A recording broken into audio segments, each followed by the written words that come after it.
ഞാനും അവിടെ ചെന്നിരുന്നത്. അപ്പൊ 5-6 സഹോദരന്മാരിൽ എന്ന് പാട്ട് പാടുക. അപ്പോൾ പാട്ട് പാടിയപ്പോൾ ഞാനും അവരുടെ കൂടെ പാടി. അല്പം കഴിഞ്ഞപ്പോൾ ഞാൻ പറഞ്ഞ പാട്ട് ദിവസം ഇങ്ങോട്ട് തരാൻ പറഞ്ഞപ്പം വേറൊരു അച്ഛൻ പറഞ്ഞ് കൊടുത്തോ, നമ്മുടെ പാട്ടാ, പുള്ളിക്കൊന്നും അറിയത്തില്ലെന്ന് പറഞ്ഞു. അത് ഞാൻ കേട്ട്, നമ്മുടെ പാട്ടാ കൊടുത്തേക്കാൻ. അവർക്ക് പ്രത്യേക പാട്ട് പുസ്തകമുണ്ട്.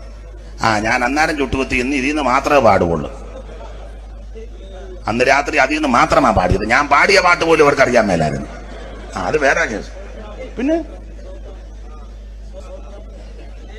ഞാനൊരു പാട്ട് പാടി, ഇവനെ ഇവനെ ഇവനെ ഇവനെ ക്രിസ്ത ചുര ജഗനി ബന്ധാനെ പാടാൻ പറഞ്ഞിട്ട് തപ്പുക കിടന്നു.